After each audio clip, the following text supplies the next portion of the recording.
Hello and welcome. Here we are in lecture 5, ready to keep going. So, as promised, kind of the theme for some of these later lectures this week is really trying to get a little bit more structure and niceness to our code. In particular, we're going to use collections, right, which are a great way to uh, combine multiple things, right? In any programming language, right, you can have a single variable, that's great. You can have multiple variables, that's great. But when it comes time to actually, have more general purpose code and to better organize our code, we of course use collections like arrays, vectors, lists, whatever you want to call them, to actually organize that. So we do the same thing in hardware. And so let's get right to that. So to kind of cover this today, we're going to cover it in two phases, right? We're going to talk about these collections that are available to us in Scala. And it turns out most of the time, this is actually what you're going to use. You're actually going to want Scala collections, right? You're going to want to, use a generator, be very parameterized, have multiple things inside your thing, and so thus use a collection to create and keep track of those and access them. So most of the time you're actually going to want Scala collections. That's why we're going to cover those first. However, there will be times where you actually want what we call a chisel collection. That is, it's not just a group of things, it's a group of things that are dynamically addressable in hardware. That means that not only do I have, let's say n things, but the hardware, when it actually is created and exists, will have the ability to dynamically, that is, when the hardware is, operating, to select between them, right? And so that's going to, get turned into muxes under the hood. We'll cover that more in just a few minutes. But for now, understand when we're talking about collections, groups of things and how do we access, address, and deal with these kind of things. Okay, so let's go ahead and prime this notebook. Alrighty, so in Scala, they try to make this language very readable and very nice, and so they have a very rich kind of syntax for how to express ranges, right? So a range is a way to give us numbers, and it looks kind of like a collection from the outside, but internally it's a little bit more efficient than that, and this kind of keeps track of where do things start, where do things end, and how fast do you move between them. So for example, if I say from 0 until 4, that's going to give me 0, 1, 2, 3, right? So starting at 0, until is what we call exclusive, meaning it's going to be, I less than that endpoint, which in this case is 4. If you want to be inclusive, maybe that's, more appropriate for the program code you're writing, there is 2, right? So I can say 0 to 3. That's going to produce the exact same range, right? So 0 until less than 4 or 0 until less than or equal to 3, right? But of course, you can also change the increment. So rather than doing by default by 1, you can of course, go up by 2. And so, 0, 2, 4. Of course, 4 is not less than 4, so it's not going to print that one out. But for example, if I did it inclusive, it should, right? There we go. Additionally, for example, if you want to, count down, you could just reverse the start and the end and do by -1. And so, ranges are really, really helpful. A lot of times, you want to have some sort of number range. And maybe in a lot of languages, you kind of had programmed into, for I equals 0, I less than n, those kind of things. We're not going to do that. We're going to have these ranges and kind of more cleanly encapsulate this. And so you may have seen these ranges like in Python. They're going to be quite similar to that. The syntax, just pay attention to keywords and whether things are inclusive or exclusive. Okay, questions so far? Okay. All right, well, so that's just the range. And so naturally, once we have a range, we can use that to do some things. But before we do that, we're going to actually introduce a collection. So the one I'm recommending is something called a seq. That is short for sequence. And so what is a sequence? A sequence is not only n things, but there's some notion that these things have an order, right? There's something associated with 0, something associated with 1, something associated with 2, etc., right? And so a seq is kind of nice, right? So there are some collections, of course, that are unordered, where it's just you have the things in there and who knows what order they are. A seq actually remembers the order. By default, like a lot of things in Scala, it's immutable, right? So you just write seq in the REPL or in your code, it's immutable, meaning you need to have all of the objects you want inside of it at the time you create the seq, and then they're there, they're unchangeable, etc. Now, because it's ordered, you can say, hey, I want the element at index number 2, right? So that's totally fine. So this is, like I said, like an immutable array is a way to kind of think of this.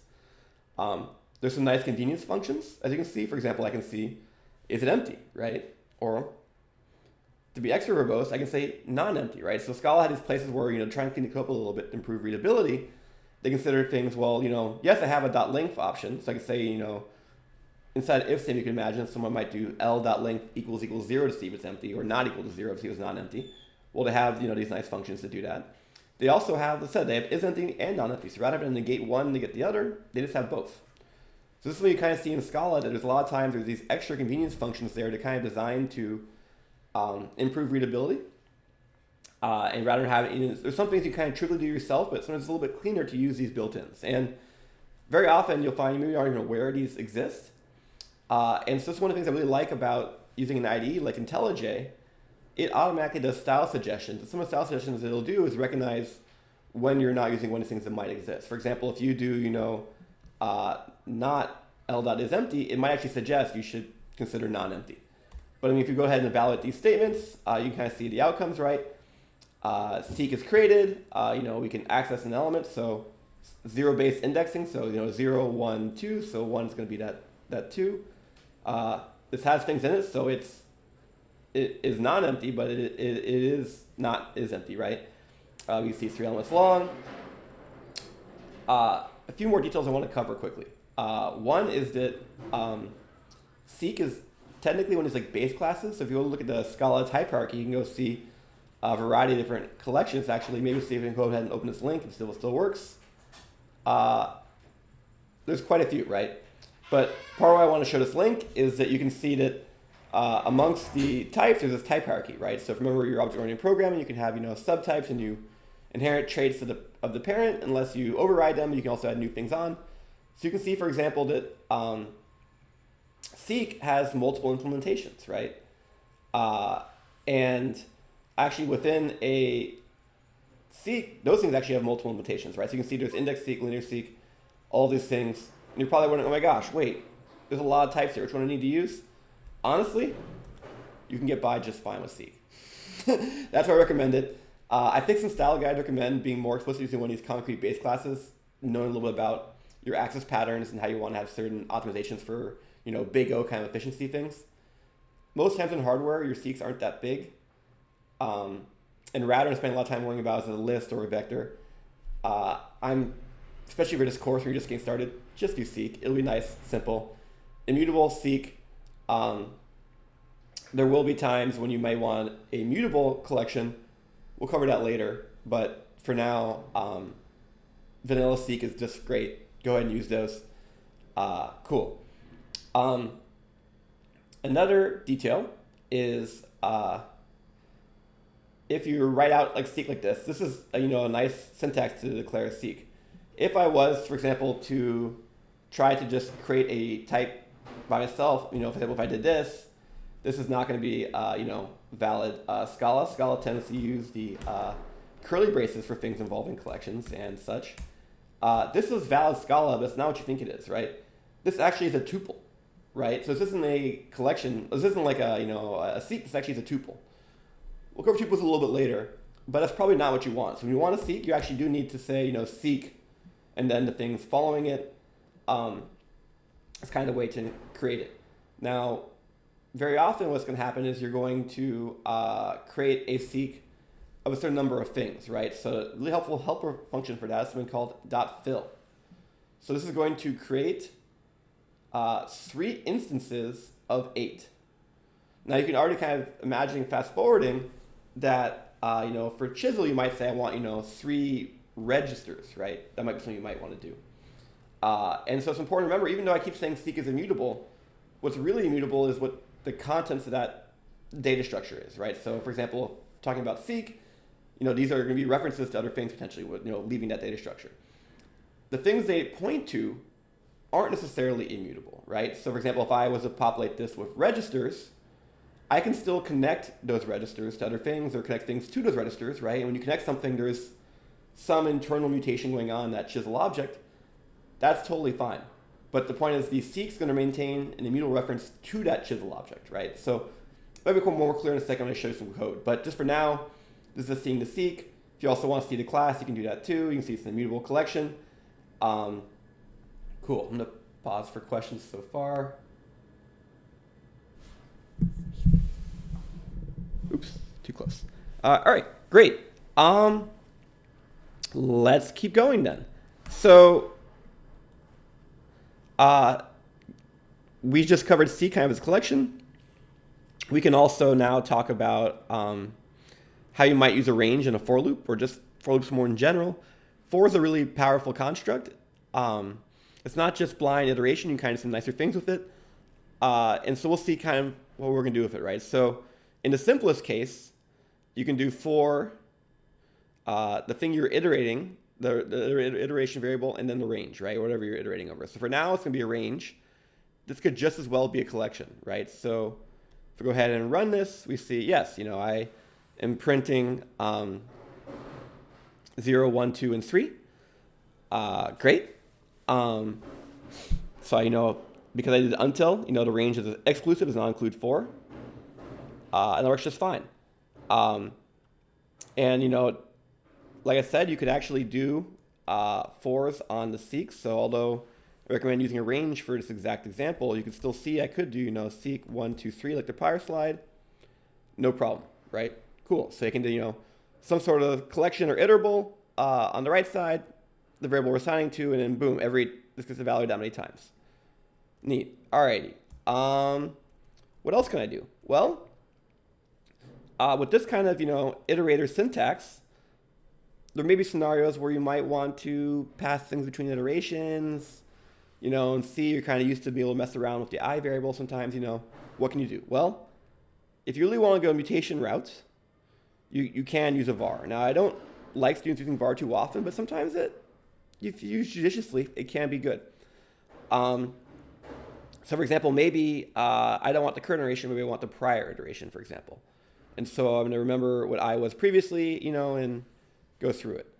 And you can see, yes, I initialized last, and then I keep doing it. I print was the prior iteration. Okay. Are there cleaner ways to do this? Yes. Later on, we'll cover functional programming. There's a way to, pass things around between iterations and such. We can do that. But I just want to kind of show that, yes, you can, use vars like that. You can still iterate. And then as a final wrinkle, this is what's called a for comprehension. Now, the syntax looks a little scary. That's fine. You aren't required to use these. But sometimes some people find these very helpful. There are for comprehensions also in Python, so some of you may have already been writing these, right? So it's a single for keyword, but it's actually can be thought of as nested for loops, right? So it does this for, and for each one of those iterations, it also then does this for, and then if you want to, you can also apply a predicate. You can say, hey, only if certain things are met, right? So in this case, what I'm doing is, you can imagine kind of like a triangular iteration space where I'm saying, do in the outer loop from I from 0 to 4. Internally, I'm saying, okay, what if I do j from I to 4? And then I actually only want to print it otherwise. So you imagine if I was to do this perhaps more verbosely, I might write something like this, right? So I could say 0 until 4. You don't need to put the braces if it's only one line, but let's just be extra cautious today. Okay. And then if, as I said, I plus j equals 4, then print line I comma j. So this is going to have the exact same result, but you can see it's a lot more verbose, and sometimes people find comprehension kind of a very elegant way to do things. And if you're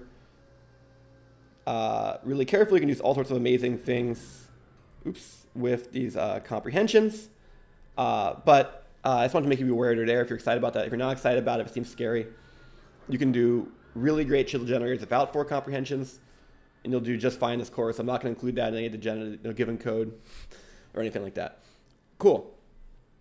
Okay. Let's go back. Any questions on for so far? Great. Okay, well, so far we've kind of covered 3 things in Scala, right? Talked about these ranges, talked about for, talked about seek. Let's put them all together, right? So let's go ahead and make a chisel generator based on them.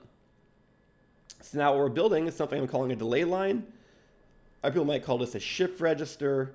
Really just think of it as, n registers in a row, right?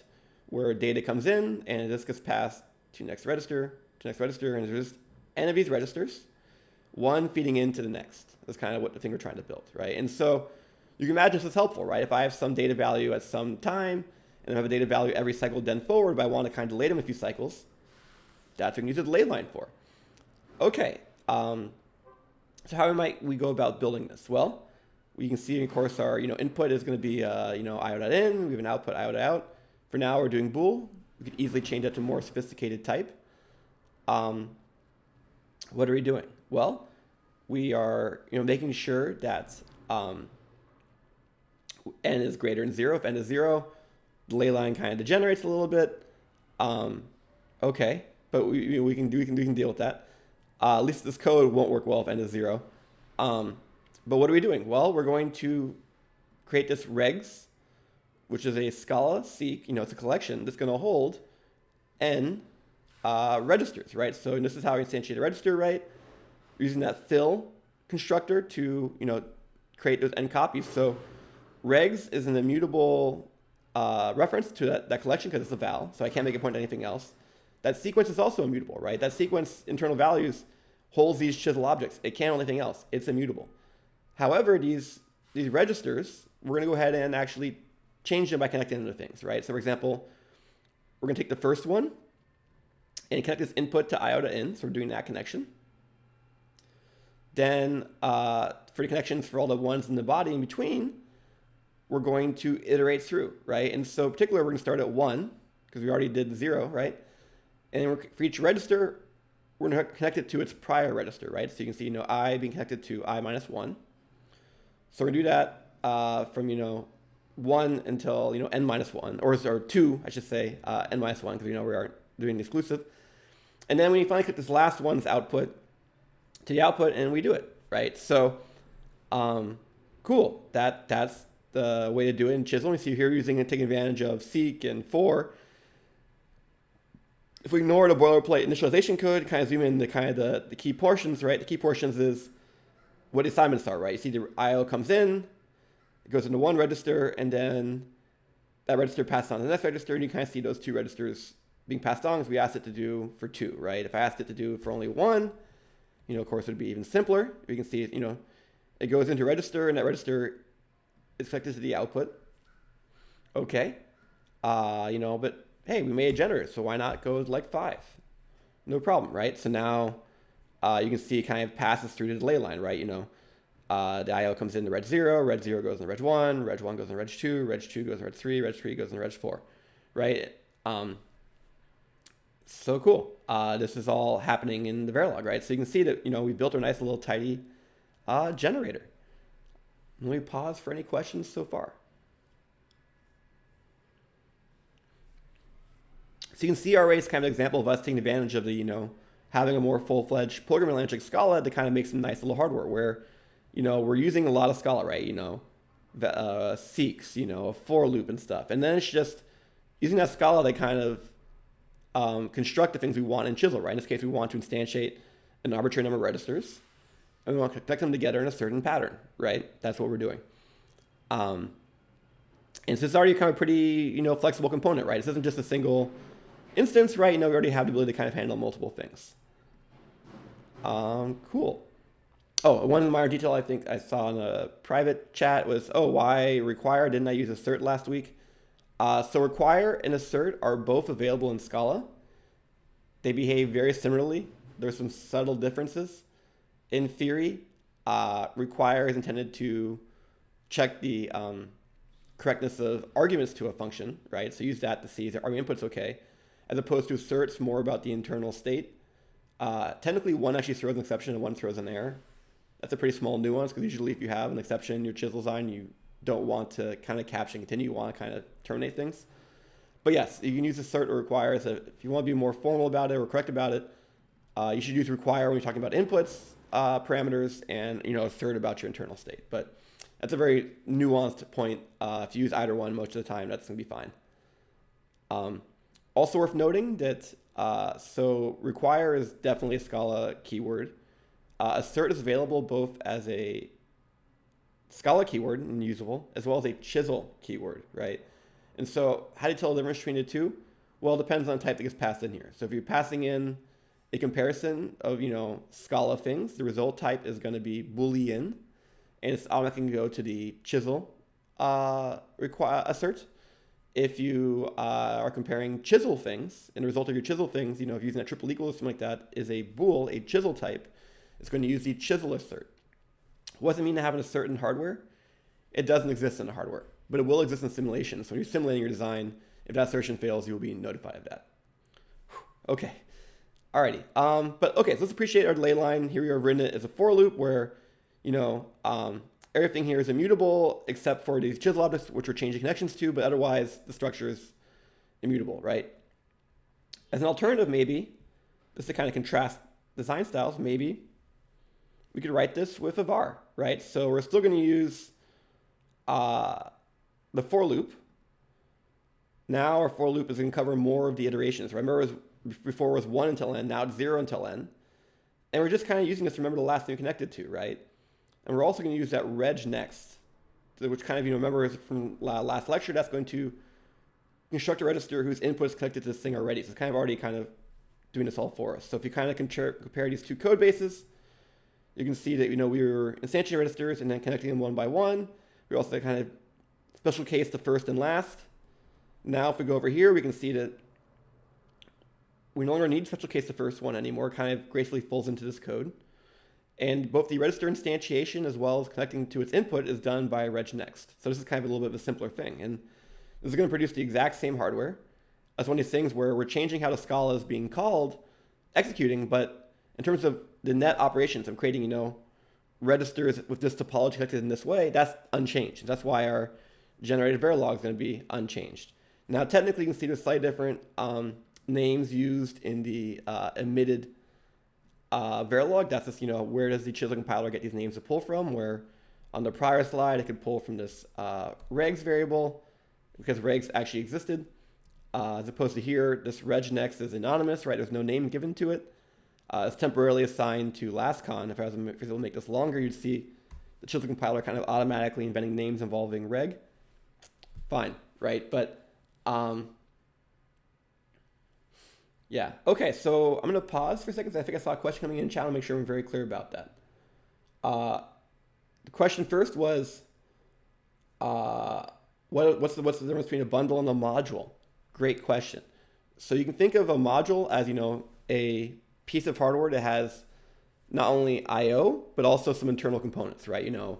That's kind of building this entire time. We're saying, hey, we're making some connections, some registers. Those are things that go inside of a module. As I covered before, due to the way Chisel works as an embedded DSL, you can't really instantiate Chisel things unless they're inside of a module, right? They kind of need that space. So module is kind of where you build things. You always have to have a module. Some module will be the top level module of your design, but hardware has to exist within a module. And a module is kind of unit encapsulation, right? I can, write hardware within a module. I can instantiate it. So you can think of a module kind of like a object, right? A hardware equivalent of an object. A bundle is a way to organize multiple wires together, right? So if I have a situation where, I don't just want a single wire, but I want a couple of wires, I want to put them together, I can use a bundle. So you can think of a bundle kind of like maybe a struct, if you want to think of an analogy. And so we use bundles a lot. And so right now we're creating an anonymous bundle. That is, we're making a new bundle kind of inline. It's a very common pattern for making I/O. There will be times we won't do that, right? There'll be times we'll declare a bundle separately as its own, class. That's fine. And it's very helpful because that way we can declare, for example, a bundle and we can use it elsewhere in the code. It's kind of like almost like a super rich type, or if I have a type where, originally I have, let's say 8-bit uint, but now maybe I want to do complex numbers and I want to pass around, an 8-bit, real and imaginary portions, and then make like a bundle for that. I can now make a bundle for that and pass that around. Now, in the case of complex numbers, it's actually built in the Scala, built in the Chisel, and you should actually use the complex numbers in Chisel, but that was just to give you the idea of what you could do with it. So bundles are kind of a helpful way to kind of group together things. And so those exist. All right, so bundles are a great way to group together things. Modules are a great way to kind of have a unit of hardware. what's the deal with I/O? Well, a module needs to have I/O, right? If you have a module with no input or outputs, it's kind of like, why is it there? And so you should be required to have I/O. We'll see what errors we get when I remove the I/O, and you can see because almost every line is touched by I/O. If I actually don't have I/O in there, it might break, but let's see how this breaks, right? Yeah. Because it complains I/O is not defined, right? So I/O is one of these things required to be defined, because we're technically talking about object-oriented details where required to have subclass override I/O, but more generally, you need to have I/O for a module, right? And so you must have input or output. You need to call it I/O lowercase, and then you go ahead and decorate it with this other bit of things. This is actually going to go ahead and kind of bless this as a proper I/O for the module. And the thing we're choosing to bless is a bundle, right? And so like I said, in this case, we're making the bundle anonymously inline. That is, there's this bundle being instantiated right here, and it works just fine for this particular case. Like I said, in much larger designs, you'll often kind of declare your bundle elsewhere, and then you can just kind of reuse it. And it's nice because you have multiple objects of the same interface. They can just say, I equals IO in that bundle type of, and actually kind of keep copying and pasting that thing. So this is one of those cases of, having nicer, kind of cleaner code. So I didn't cover all this before because I was kind of fine treating IO kind of as boilerplate. And I think for the next few weeks, that's totally fine. You can think of, yes, my module, I want to have IO, which I need to have. I go ahead and write this copy paste, this boilerplate, and then I can fill in the signals, one by one. I can declare each one as either an input or an output. Okay, I'm going to pause for any more follow-up questions on that.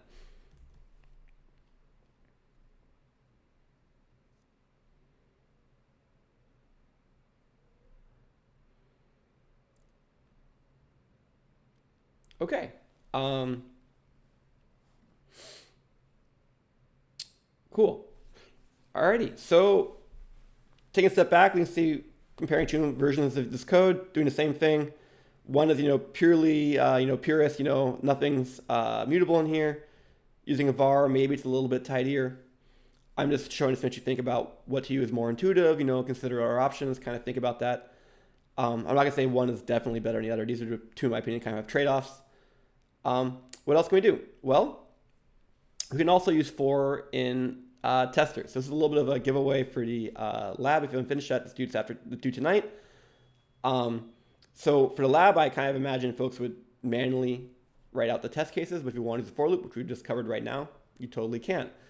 So we have some combinational logic, and if we go ahead and want to exhaustively test all possible combinations, so what are we doing? Well, we are saying, hey, I want A to be either true or false, or I want B to be either true or false, or I want C to be true or false, and by nesting these for loops, of course, we're going to try all possible combinations. We can pass these into our hardware component, and we can test it, right? And so actually, here we have the desired functionality as a Scala expression, so we kind of can compare the two. So we're going to take this Scala expression and cast it to a chisel type. That's what we're doing right there. And so yeah, we're going to see it iterates through all the things, and success, right? It passes. Cool. Sometimes if you're worried your test case maybe is, too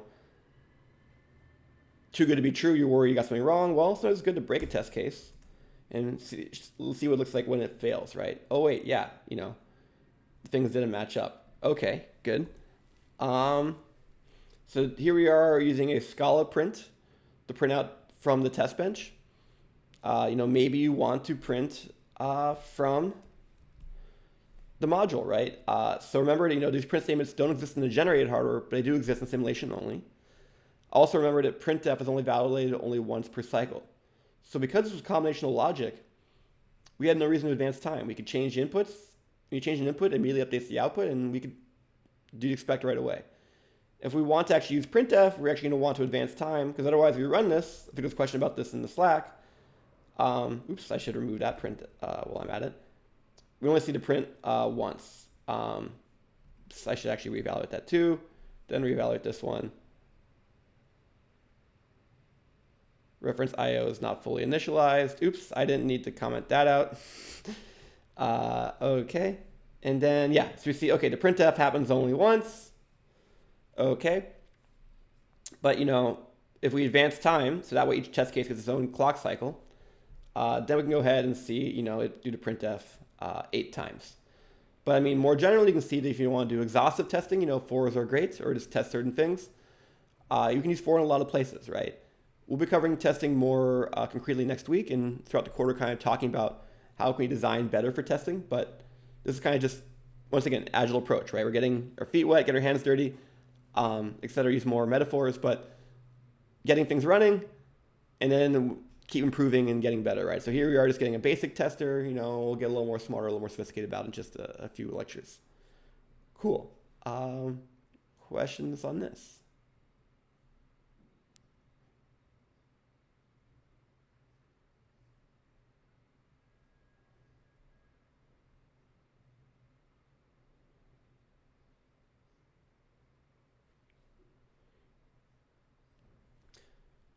Oh, so the question is there anything in Chisel that'll let me do, kind of just exhaustive testing, perhaps more gracefully?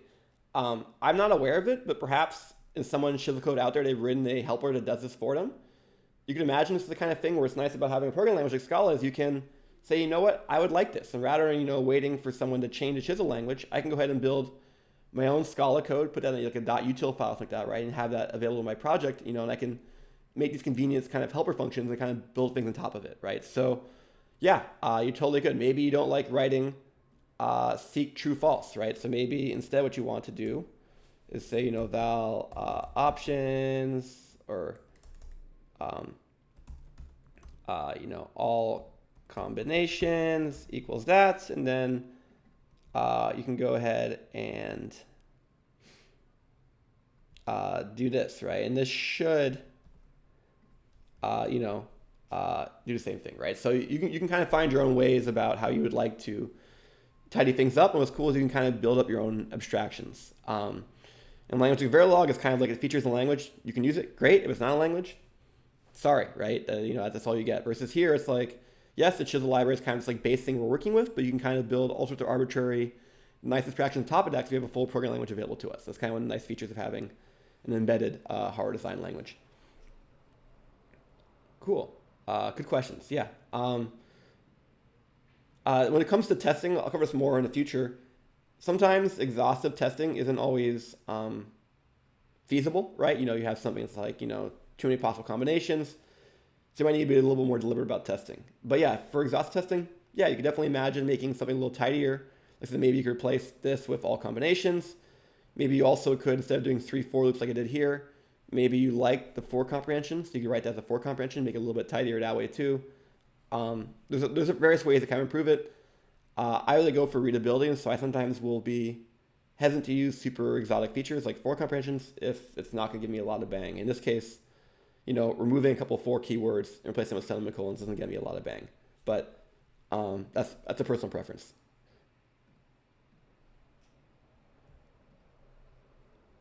Cool. Okay. So far we've been covering Scala collections to make our Chisel cleaner. Now, let's talk about Chisel collections, right? So I said that in the beginning that, most times you're going to want a Scala collection. However, there will be times you might want a Chisel collection. So what are those times?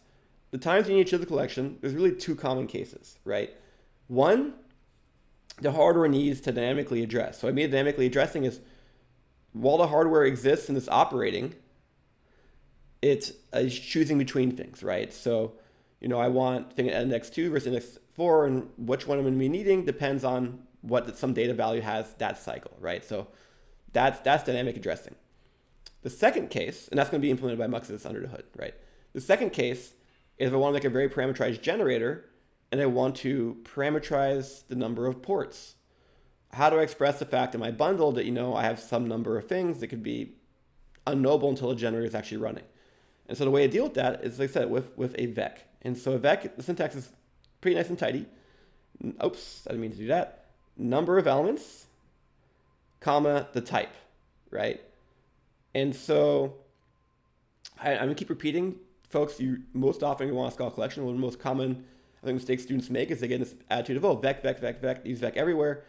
And turns out, many of the cases of vec could be seeks and should be seeks.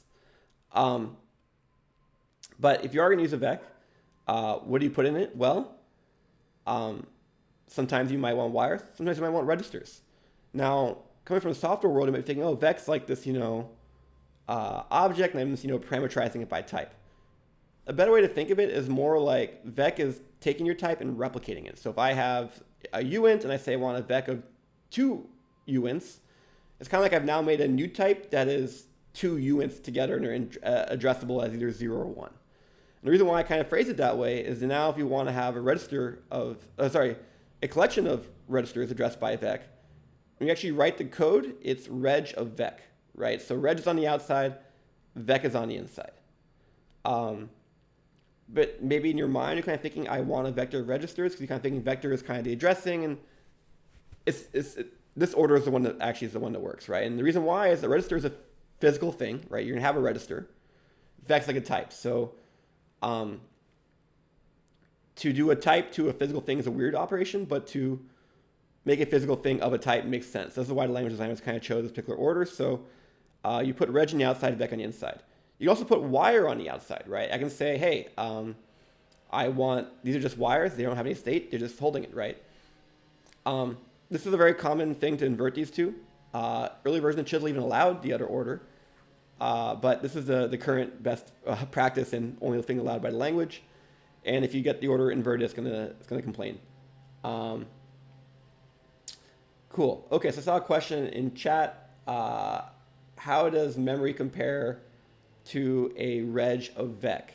Hold that question for about 2 slides. I'll come to memory in just a second. But short answer is a register of vector. That's kind of this big thing.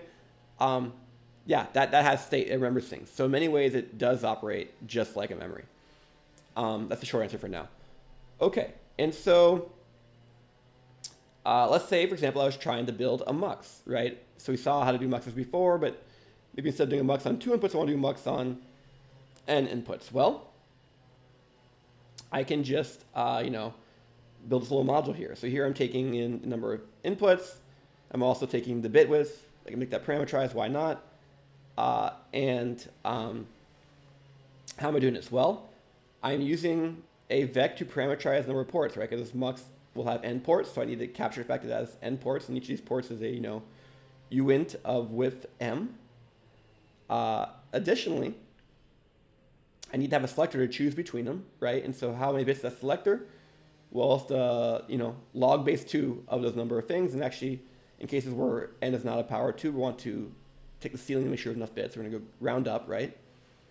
And we have things we're selecting, right? So that's using a vec, in this case, to have n number of ports. And when you want to access something from a vec, you just use the, curved parentheses to go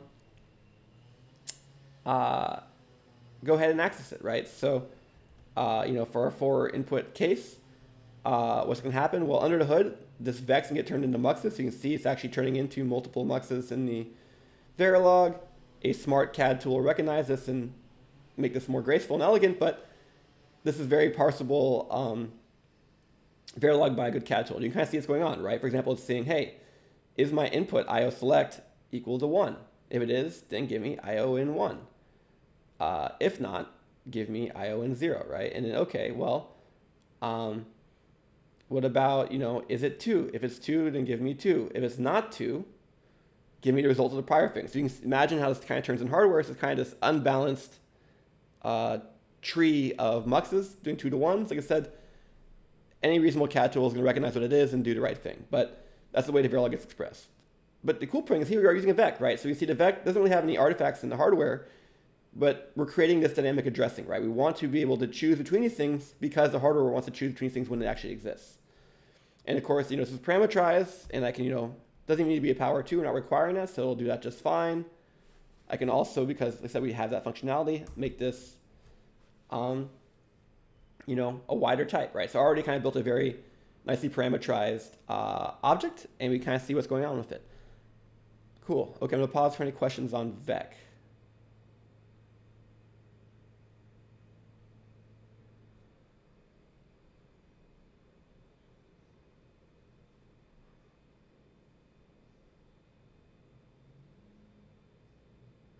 So okay, yeah.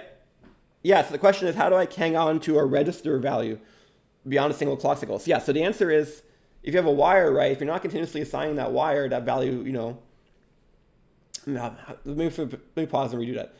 A better way to think of it is, so this is real hardware, right? So rather than thinking in variables that may or may not change, think of it as hardware, right? Like, okay, this is a wire, right? So what does a wire have as output? Whatever the input to that wire is, right? So if I keep feeding a wire the same input, I'm going to keep feeding the same output. When it comes to chisel, if the wire is connected to the same thing, it's going to keep getting its connection data from the same thing. If, for example, the thing the wire is connected to is a literal, it's a constant, then that wire is going to be constant. Now, when it comes to registers, the functionality they provide is the fact that you connect a register to something. The register may, once the right conditions happen, such as on a regular register when the positive clock edge occurs, it grabs onto that value and pulls inside the register. And what's nice about the register is you can now change the input to the register, and the register will keep holding that value, right? Now the question is, when will the register next update? Well, it depends on the kind of register you have, right? If you have just a vanilla register, every rising clock edge, every cycle is going to accept this input, and that becomes output for the remainder of that cycle. However, as we saw, if you want to use something like reg enable, that fancy register we have, where you have this enable signal, its enable signal is false. The register will not change, even if as more clock cycles advance. If enable signal is true, when the conditions for register to update, such as rising clock edge, then it'll update. So that's kind of a way to think of it. So registers are a way to kind of grab onto values and hold on to them. And so rather think of it as some sort of thing that's going to be lost and function scope gets destroyed, the better way to think of it is, this is hardware that exists, and wires just propagate what they're given, registers propagate what they're given, but only when that thing is on a certain condition. In this case, clock edges, right? That's the way to think of it. Cool. Good question. All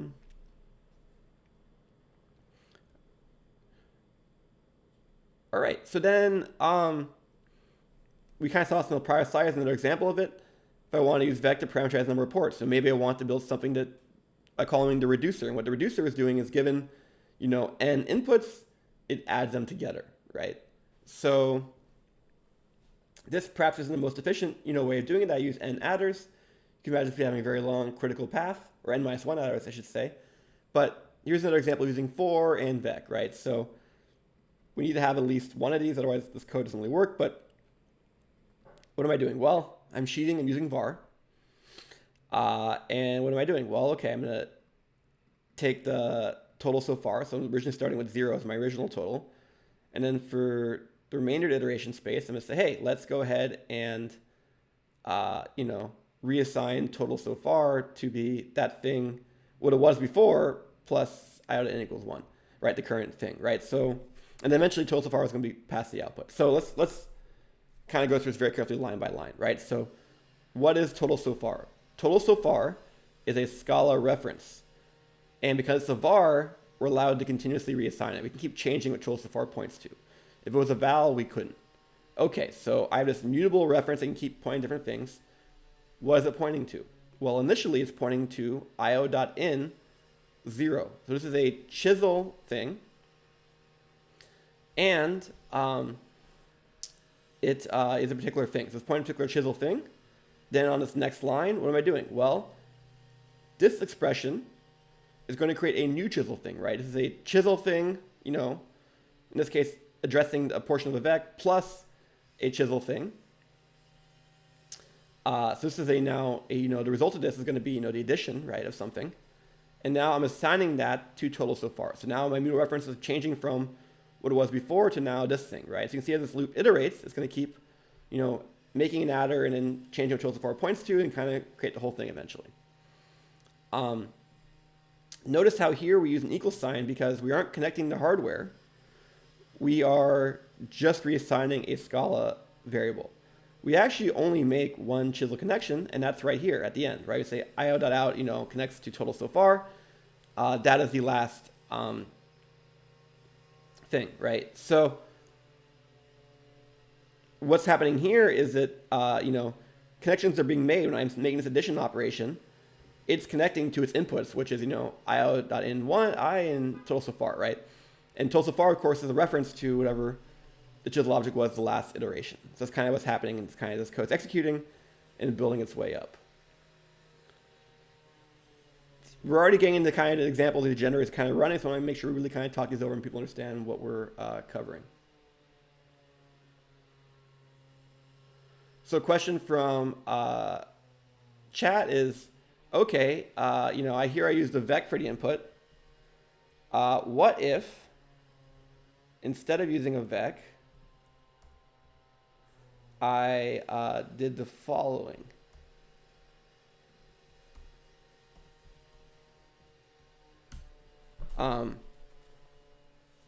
What would that do? So this is going to have the same number of raw wires coming into the module, right? So here, if maybe I'll go ahead and instantiate the first one so you can see kind of how the Verilog looks. So originally we say, hey, I want, two 2-bit things. So hey, I have in 0 and in 1, and there we have it, right? And so it's worth remembering, right? These vecs, because of these physical hardware things, this vec size being unknown, it's only unknown when I write the code, right?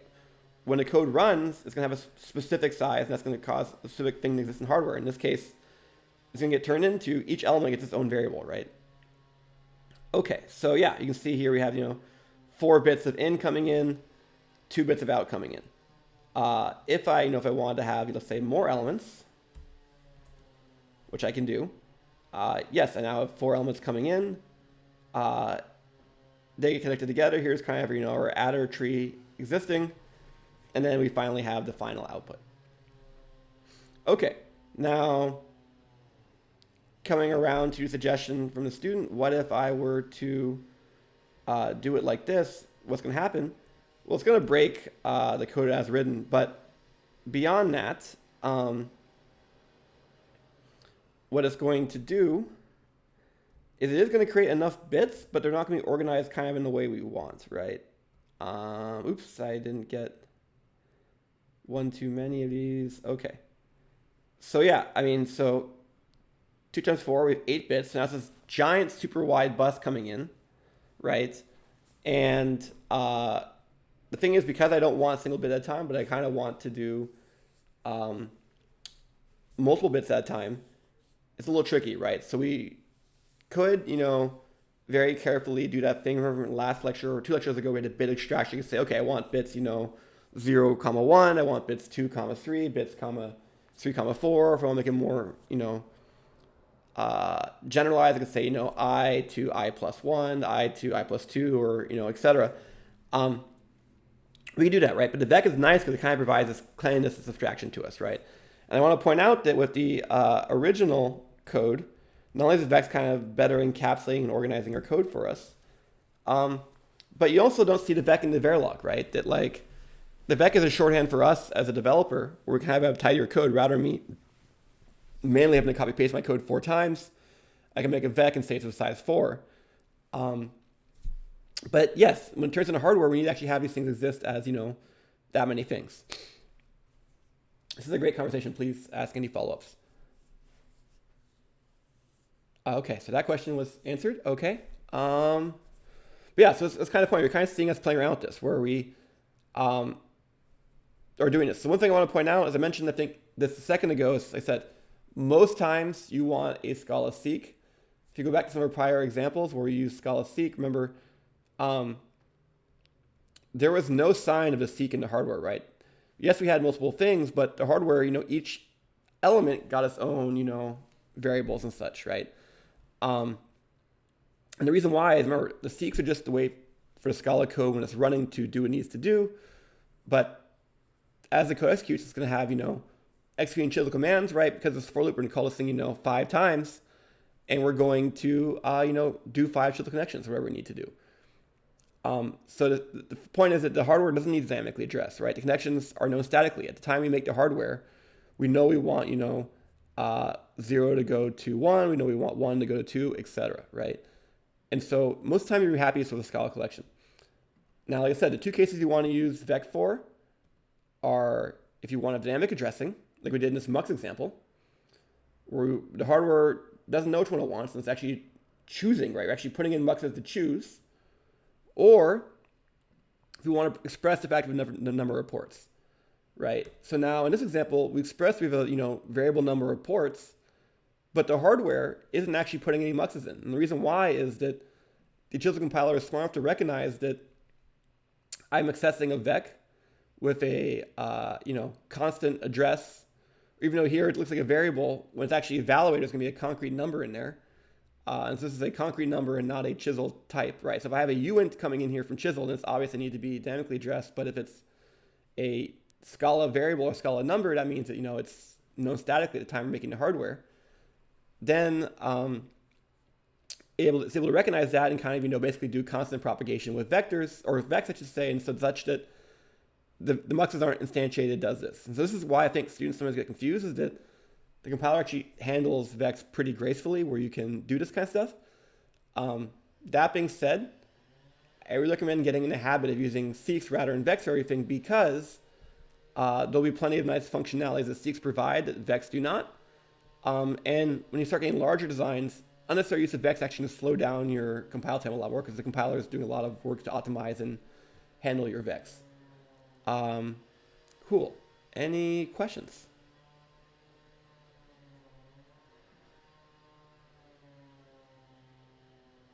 Okay. So let's talk about memory.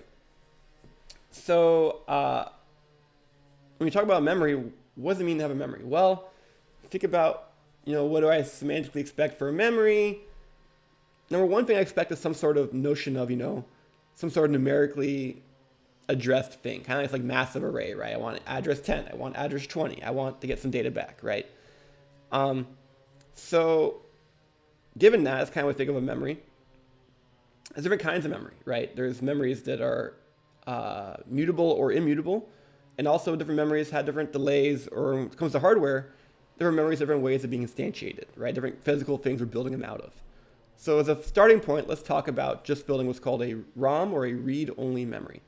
So actually, we can just use a vec to do this, right? So what are we going to do? Well, vec, like I said, is just kind of a type modifier, really. Vec init is going to create a wire for us, right? So if we want to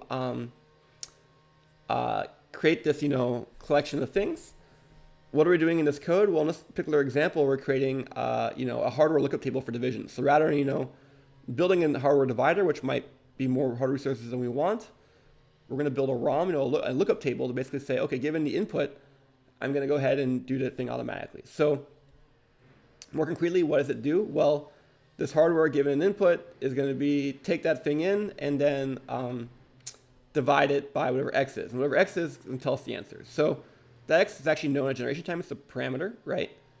And so how are we doing this? Well, we're actually choosing to do this as a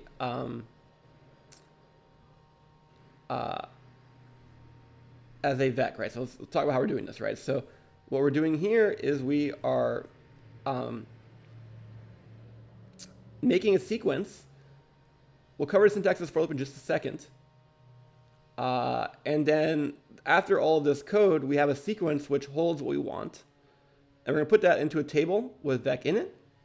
And then simply, because table is a vec, we can just address it, right? So basically we have this vec of really just wires. These are constant values being attached to these wires. So it's really just kind of this vec of constants, so to speak. And thus, this passed off to the CAD tool is going to do the right thing. Question from chat is, okay, what's going on with this for loop? Yeah, let's talk about this for loop, right? So first, we chose to iterate from 0 to 15. Okay. What are we doing? Well, in this case, we're being a little naughty. We're using a var. There's cleaner ways to do this, but for now, this is fine. This kind of makes a compact example in the slides. So you can see I'm reassigning results, which, but okay, what am I doing? Well, seeks themselves are immutable, right? So what I'm doing is I'm creating immutable things, and then I'm building immutable things from them, right? So yes, the question from chat is, wait, what's going on with this? This is an append operation on a seek. So I have a current seek, and then I'm appending an additional element to it.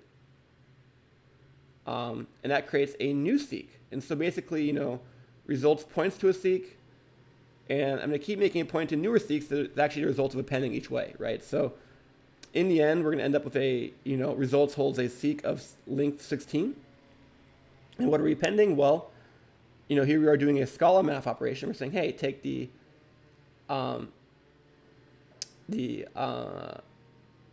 iteration variable, right? Because that's what's going to be in the lookup table, right? So right now, based on the way you set this code up, this is going to become, vector element I. So when there's a lookup, it's going to be looking up at I. So we want to kind of do the math for us. Okay, so here we are going ahead and see if it's divisible, right? And so yes, we can see that if there's no remainder when we do the modulus, then it's divisible, and we can cast that to a chisel bool. So that's what's going on with that. I'm going to go back a slide and go steal the syntax for printing the Verilog. I'm curious to see how grossly verbose this is. Oops, not that way. There we go. So we're making a div by x table, and let's say divisible by 3. Why not? And here I am being a little overeager, and I can't read my own slides. I already had this set up on the right. Okay, so you can see that, yeah, what do we do? Well, we have our 4-bit input, and then each step of the way is comparing it, right? So for example, hey, is my IO in equal to 1, right? If it is, we're going to return false, right? Because 1 is not divisible by 3. Interestingly, if this comparison fails, so if ION is something else, perhaps 0, we're going to say yes. And then, like we saw before, if you have these vecs, it creates this linear unbalanced thing. Maybe this is more clear if we have a smaller vec, but this gets the idea across, right? There are cleaner ways to kind of populate seeks in a more immutable way. There's kind of a supercharged version of fill that we'll be using. But I don't want to get too much details to that for today.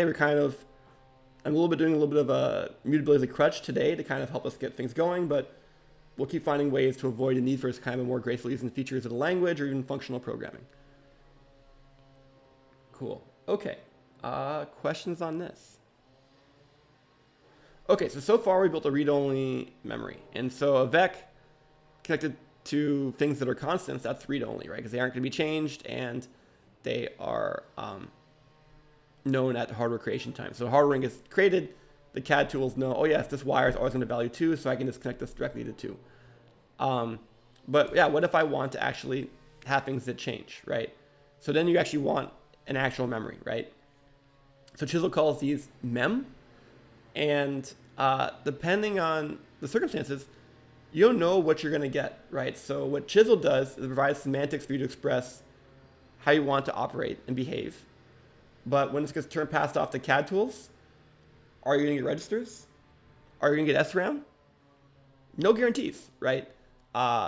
We can tell you based on the way you express it and the technology files you're using, there's certain things that are very, very likely to occur. Like this is very likely to create SRAM, it's very likely to cause a register.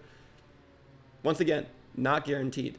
And this difference is actually perhaps more apparent if you look at some examples using FPGAs, where on FPGA, will this infer a BRAM or not? Will this use LUTRAM or not? That's up to the CAD tool. But so what MEM does is give us semantics to kind of express our intent. And I think it's actually kind of a really nice, graceful part of this language, right? So if you just write MEM by itself, the semantics are what we call a combinational read. That means there's 0 cycles delay to read the data. So if I, say, hey, MEM, give me the value at address 2, the MEM will produce that value immediately, immediately in quotes, but it won't take a cycle. It'll take less than a cycle. It'll be combinationally read. If I want to change a value, say, hey, you know what? Make the element at address 2 equal to this. That won't be visible until the next cycle. So it takes a 1 cycle delay, right? And so to kind of, put this in contrast, right?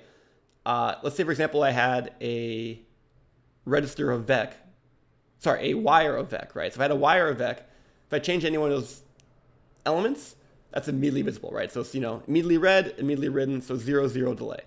If I have a register of type vec, those registers, you can read those immediately, right? So 0 cycle delay for reading, 1 cycle delay for writing, right? So that's actually kind of what a default mem is like. A default mem is kind of like a collection of registers. However, these delay parameters are configurable. And a very common option you will want, is so common, is you want to have a 1 cycle read delay. Why would you want a delay? Well, because most hardware in many circumstances will actually implement that with something like SRAM or VRAM, perhaps on an FPGA. And so the SRAM operates, typically, you can have really fast SRAM, but more often than not, you're gonna have, synchronous reads, right? It takes a whole cycle to read. So sync read mem, is a nice shorthand that kind of creates a chisel mem, which already has a 1 cycle read delay. Okay, so there's mem, there's sync read mem. How do you actually, go about declaring ports? I want to read port or write port. You can either do this implicitly or explicitly. We're going to show both in just a second. Additionally, if you want to get really fancy, for example, maybe you want to have the ability to only update part of an address, you can use what's called a write mask, right? To say, hey, let's say my memory has, 4-byte things, 32-bit things. I want to update one of those 4 bytes. I can say, yes, I want to have a write mask that has byte granularity and only address this byte. That's possible. Okay, so let's say, for example, I want to build a register file for a processor, right? So remember, a register file, right? We have registers and we want to address them, right? We want to be able to read them or write them. So in this case, I'm having 2 read ports and 1 write port. Okay, so you can see, for example, I want to read address 0, and this is an address within the register set, 1, okay. And then I want to be able to write, so I have the ability to, I need the address I'm writing to, if I actually want to perform the write or not, and then what data to write, and then, how big are the outputs of these things. Okay, so here's a way of declaring it. I can say I want a mem of 32 elements that has type uint 64-bit wide, okay. And then I can connect these, right? So here's an example of the implicit ports, right? I can say, hey, connect the output here to regs, and here's a, chisel type coming in. And so there you have that connection being made. You can do the same thing in the other port. Cool. Then for the write, I don't want to write every time. I only want to write when the write enable is true, so I can do that for write enable. And you can see this port, that connection is only made when that write enable is true. It's kind of a nice way to kind of do that write enable like that. So go ahead and, print this out. We can see, there we have it, right? So,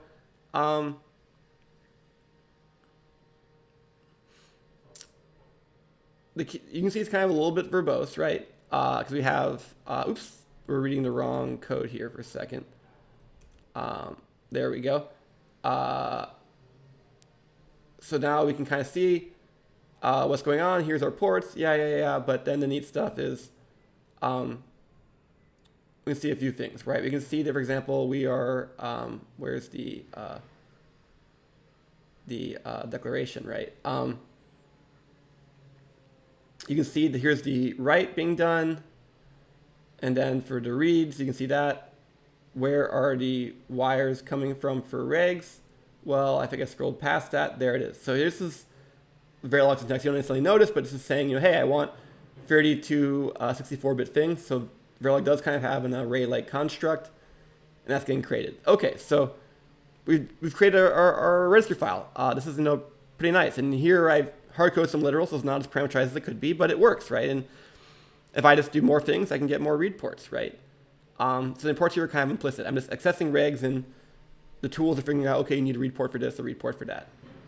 Alternatively, I can be more explicit about it. Hey, I want this to be a read port, right? On the prior slide, it knew that was a read port because it's on the right side. So this is, the thing producing, this is the thing consuming. So it knows, oh yes, I'm reading because it's on the right side. If you want to be extra explicit, you can say that, hey, this is definitely a read port. And hey, if I'm definitely doing a write, here's the address, here's the data. This is going to produce the same Verilog. Oops, I need to define it, but it's going to produce the same Verilog. Okay. So yeah, you can do it implicitly, explicitly. Both are fine. Now, it's kind of a final wrinkle.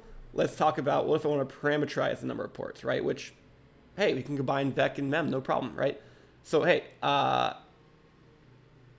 n number of read ports, and now you can see for each read port, well, I just make the connection, right? So number of ports isn't known until we actually start writing this code, right? So if I say I want a 4, oops, I keep forgetting to run that one. If I want to run a 4 port thing, there we have it, right? It's going to have, inside of here has all these different masks. The Verilog's pretty verbose, but the key thing is you can see that, okay, that's the writing, but then for everything else, we're actually doing the accesses here, right? Cool. But yeah, so this is us building a, n read port thing, right? So maybe it's not, I should say it's not 2 read, it's n read, which is pretty cool, right? Cool, questions on this? Okay, and then I just want to close out. This is the kind of key thing I want to get people across. When to use a Scala or Chisel collection, right? Most often you want a Scala collection for these generators to kind of be parameterized. Seek is a great type to use. There's a whole bunch of types, but Seek is a good all-purpose type. Usually you want to address n things, and sometimes you even want to, create them, instantiate them, address them. It's fine. Realize when you're doing the addressing. If you're doing the addressing when you're creating the hardware, then the Seek works great, just fine. The only time you should need to think about, do I need to use like a vec, is when I want to dynamically address the components. That is, the hardware figures out which one it wants while it's operating, or if I want to have a parameterized number of ports. Additionally, there's times you want to hang on to things for a long amount of time, in which case you may prefer to use a mem, right? And so actually go back a few slides. There was the choice of whether I wanted to do regs as either a mem or a register of vec. This will work. You will find that the mem is more readable. You can see it's going to create a thing for each element versus the mem is actually going to keep them all combined. In terms of what happens to the hardware after the CAD tools have optimized it, they should be quite comparable, but just wanted to kind of point that little detail out. Cool. And with that, I will tell you all have a great day, and I'll stop the recording.